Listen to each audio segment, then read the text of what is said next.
शीतलहर तथा बर्फ के बीच श्री केदारनाथ धाम के कपाट आज भैया दूज बुधवार कार्तिक मास शुक्ल पक्ष द्वितीया वृश्चिक राशि ज्येष्ठा नक्षत्र के शुभ अवसर पर प्रातः 8:30 बजे विधि विधान से शीतकाल हेतु बंद हो गए। इस दौरान सेना के भक्तिमय धुनों के साथ जय श्री केदार तथा ओम नमः शिवाय के उद्घोष से केदारनाथ गूंज उठा। कपाट बंद होने के बाद भगवान केदारनाथ की पंचमुखी डोली हजारों तीर्थयात्रियों के साथ सेना के बैंड बाजों के साथ पैदल प्रथम पड़ाव रामपुर के लिए प्रस्थान हुई।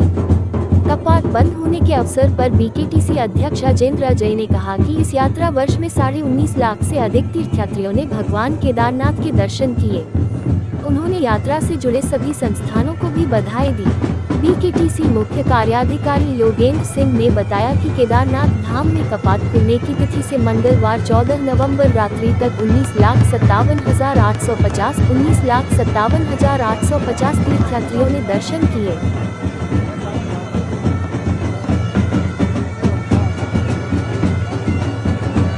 बद्रीनाथ केदारनाथ मंदिर समिति के स्तर से और यात्रा व्यवस्था से जुड़ी हुई जो तमाम एजेंसियां हैं, विभाग हैं, उनके स्तर से तैयारियां अपनी की गई थी। और क्योंकि जैसा मैंने पहले भी कहा कि हमारा अनुमान था कि बड़ी संख्या में श्रद्धालु तीर्थयात्री यहाँ पर पहुँचेंगे,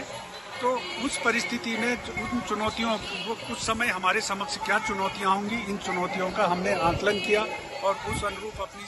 तैयारियों को अंजाम दिया। माननीय मुख्यमंत्री जी के स्तर से निरंतर चारधाम यात्रा की मॉनिटरिंग की गई और उसी का परिणाम है कि आप देख सकते हैं कि प्रतिकूल मौसम इस वर्ष, जबकि लगातार मौसम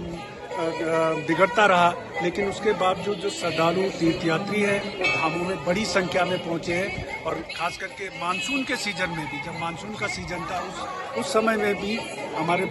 धामों में बड़ी संख्या में श्रद्धालु तीर्थयात्री आए। तो निश्चित रूप से इसके लिए प्रदेश सरकार की जो तैयारियां थी